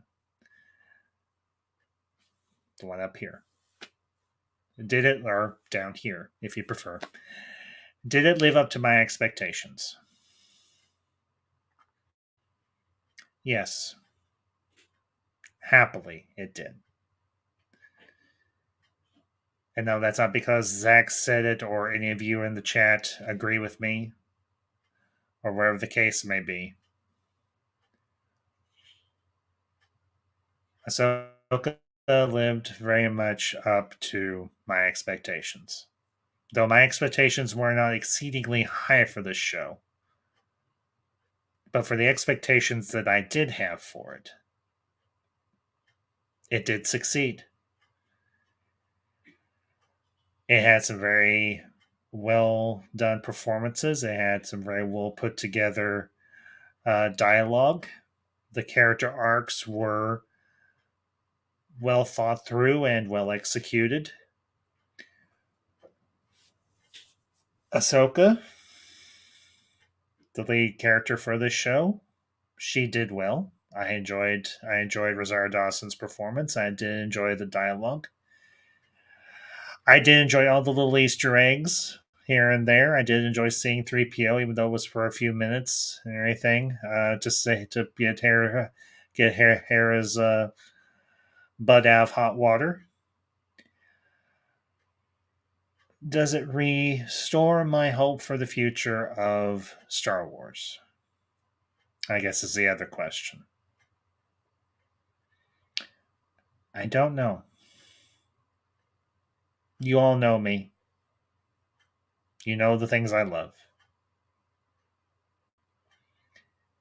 I will always love Star Wars. A part of me will always be that 6 or 7-year-old sitting in the theater with his mom and dad watching Return of the Jedi. He will always be the 19 and 20-something-year-old watching the prequels. The young kid reading the Thrawn trilogy or the Tales of the Bounty Hunters. Part of me will always love Star Wars. And I will say, for a time with Ahsoka,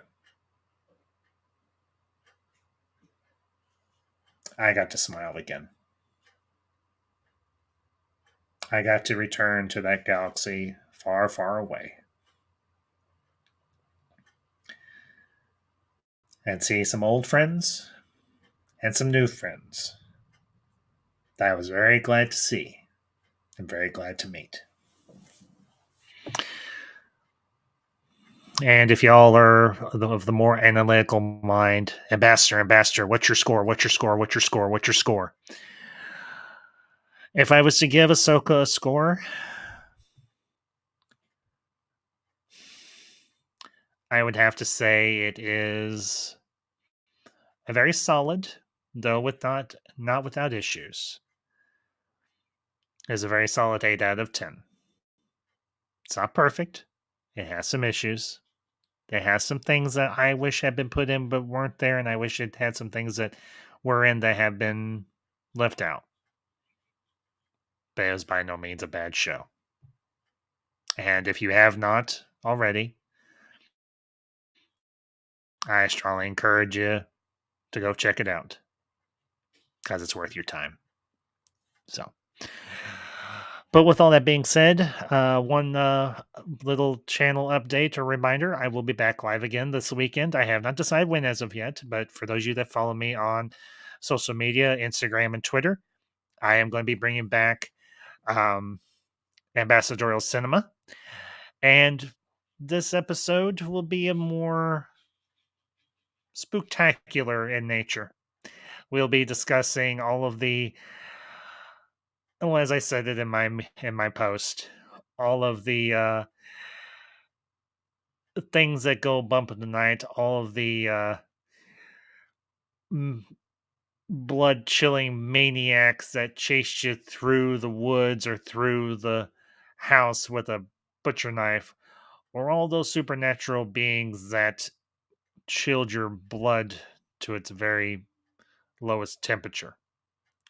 So be sure to tune in for that. And of course, I will be having more content coming out. I'll have more streams and so on coming up this month and going forward. So be sure to check out my social medias for all that. I do want to thank everybody who tuned in this evening. And it was good to see some old faces and to see some Ones I haven't seen in a while. Looking at you, Jason. Good to see you, buddy. Appreciate you stopping in tonight. Hope you enjoyed it. As always, make sure you share this stream out with all of your friends who are fans of Star Wars or just fans of good, thoughtful content on YouTube. As always, as I like to say, stay ambassadorial.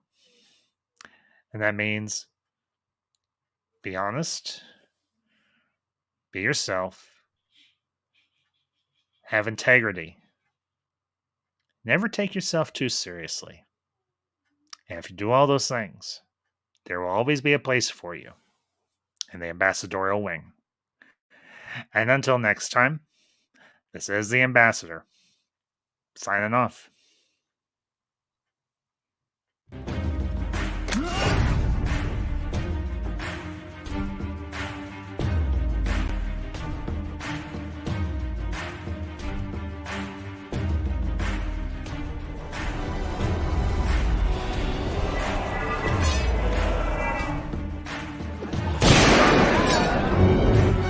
Let's be friends.